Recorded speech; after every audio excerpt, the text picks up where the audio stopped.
Welcome back to another ChemTube video, and today we will be talking about nuclear magnetic resonance or NMR. Nuclear magnetic resonance spectroscopy is used to identify the structure of organic and inorganic compounds and materials. NMR spectroscopy is one of the most powerful existing characterization tools. At the Department of Chemical Engineering and Chemistry, we have both state-of-the-art liquid and solid-state NMR spectrometers.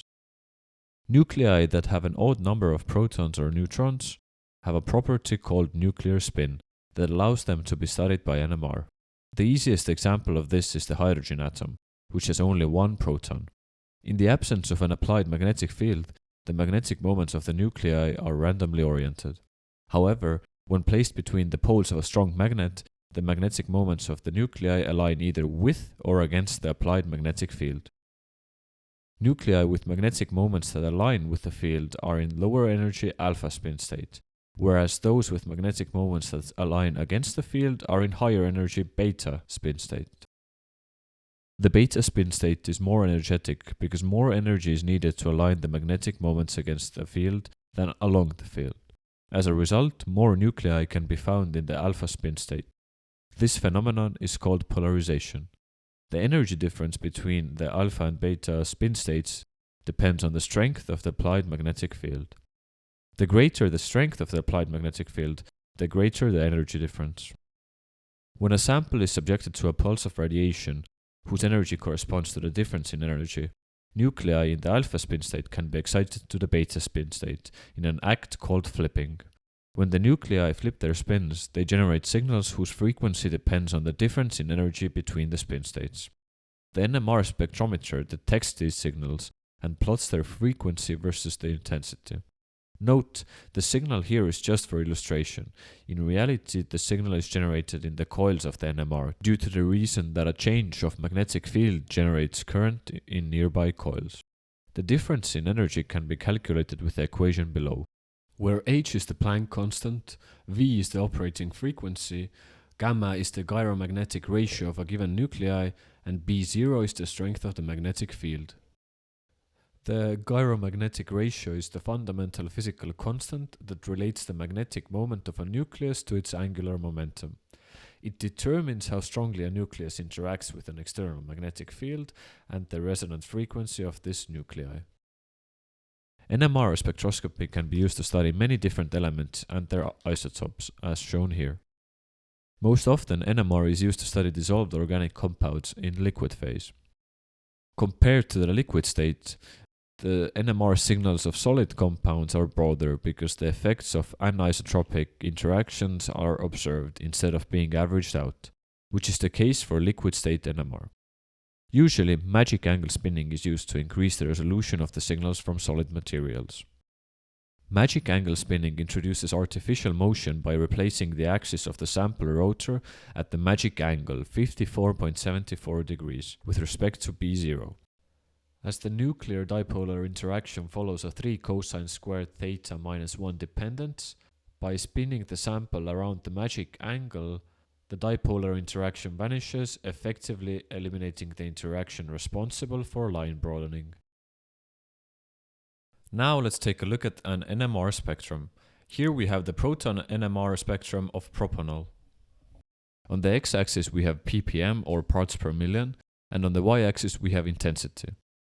In NMR, ppm or parts per million represents the chemical shift, indicating how the resonance frequency of a nucleus differs from a reference compound. The peaks for different protons usually follow a pattern, and we can get an idea of the peaks by looking at some of the tables as can be seen here. Chemical shift mostly depends on the electron behavior of the atoms, and a more electronegative group yields a higher ppm, meaning it shifts downfield. We can see some examples, where the more electronegative the atom, the higher the shift downfield. This happens due to the de-shielding of these protons by electron withdrawing groups or atoms. By integrating these peaks, we can find the ratio between the number of protons, and from that we can get some information on the hydrogen atoms. Remember that the integration is relative and only gives the ratio between protons, not the actual amount. Finally, we have splitting of the peaks, which shows the amount of neighboring protons and follows the formula of n plus 1, where n is the amount of neighboring protons. We can use this information to analyze these molecules. Let's now look at sample preparation. Start off by preparing your sample. Choose an appropriate deuterated solvent to make sure your sample dissolves. First we weigh the compound. Then we add the solvent. Then transfer the solution into an NMR tube and mark it accordingly.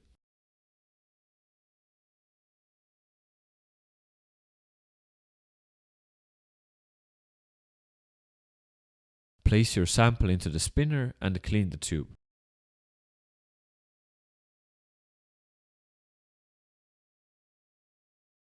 Set the tube to the correct depth using the markings.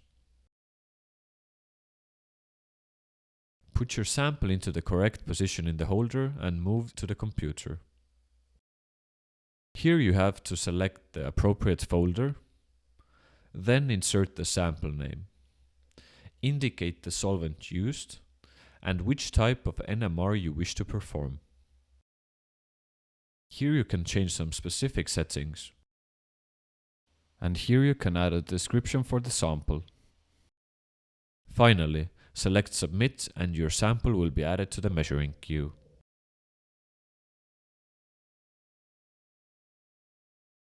Then the machine will pick up your sample and analyze it.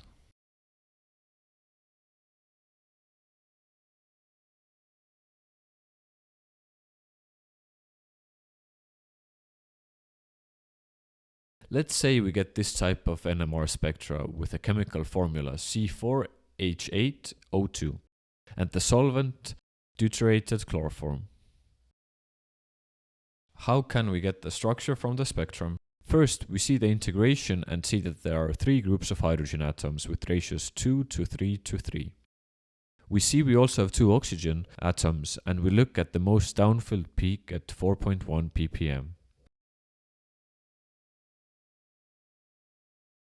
By looking at the common places for different groups, we see that esters fit the range well.